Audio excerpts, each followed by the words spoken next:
Exode 35. Moïse convoqua toute l'assemblée des enfants d'Israël, et leur dit, « Voici les choses que l'Éternel ordonne de faire. On travaillera 6 jours, mais le 7e jour sera pour vous une chose sainte, c'est le sabbat, le jour du repos, consacré à l'Éternel. Celui qui fera quelque ouvrage ce jour-là, sera puni de mort.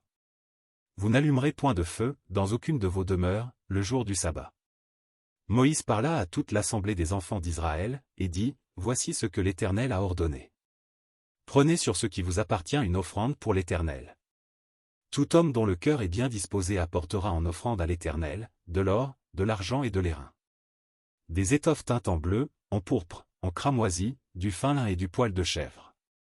Des peaux de bélier teintes en rouge et des peaux de dauphin, du bois d'acacia. De l'huile pour le chandelier, des aromates pour l'huile d'onction et pour le parfum odoriférant. Des pierres d'onyx et d'autres pierres pour la garniture de l'éphod et du pectoral. Que tous ceux d'entre vous qui ont de l'habileté viennent et exécutent tout ce que l'Éternel a ordonné. Le tabernacle, sa tente et sa couverture, ses agrafes, ses planches, ses barres, ses colonnes et ses bases. L'arche et ses barres, le propitiatoire, et le voile pour couvrir l'arche. La table et ses barres, et tous ses ustensiles, et les pains de proposition. Le chandelier et ses ustensiles, ses lampes, et l'huile pour le chandelier. L'autel des parfums et ses barres, l'huile d'onction et le parfum odoriférant, et le rideau de la porte pour l'entrée du tabernacle. L'autel des holocaustes, sa grille d'airain, ses barres, et tous ses ustensiles, la cuve avec sa base. L'étoile du parvis, ses colonnes, ses bases, et le rideau de la porte du parvis.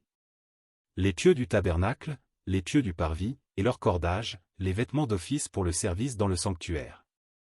Les vêtements sacrés pour le sacrificateur Aaron, et les vêtements de ses fils pour les fonctions du sacerdoce.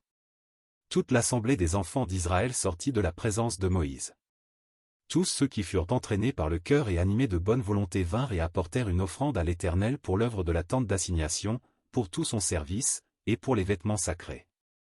Les hommes vinrent aussi bien que les femmes, tous ceux dont le cœur était bien disposé apportèrent des boucles, des anneaux, des bagues, des bracelets, toutes sortes d'objets d'or, chacun présenta l'offrande d'or qu'il avait consacrée à l'Éternel.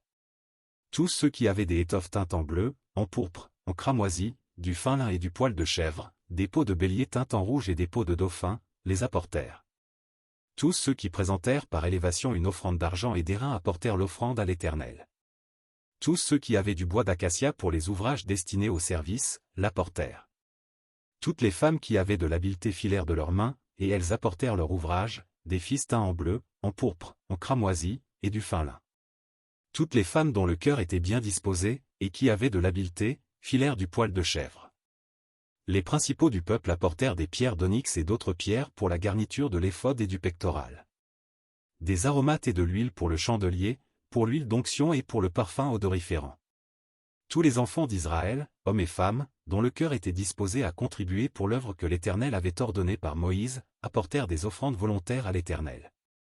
Moïse dit aux enfants d'Israël, « Sachez que l'Éternel a choisi Beth-Salel, fils d'Uri, fils de Hur, de la tribu de Juda. Il l'a rempli de l'Esprit de Dieu, de sagesse, d'intelligence, et de savoir pour toutes sortes d'ouvrages. Il l'a rendu capable de faire des inventions, de travailler l'or, l'argent et l'airain. De graver les pierres à enchâsser, de travailler le bois, et d'exécuter toutes sortes d'ouvrages d'art. Il lui a accordé aussi le don d'enseigner, de même qu'Aholiab, fils d'Ahisamach, de la tribu de Dan. Il les a remplis d'intelligence, pour exécuter tous les ouvrages de sculpture et d'art, pour broder et tisser les étoffes teintes en bleu, en pourpre, en cramoisi, et le fin lin, pour faire toute espèce de travaux et d'inventions.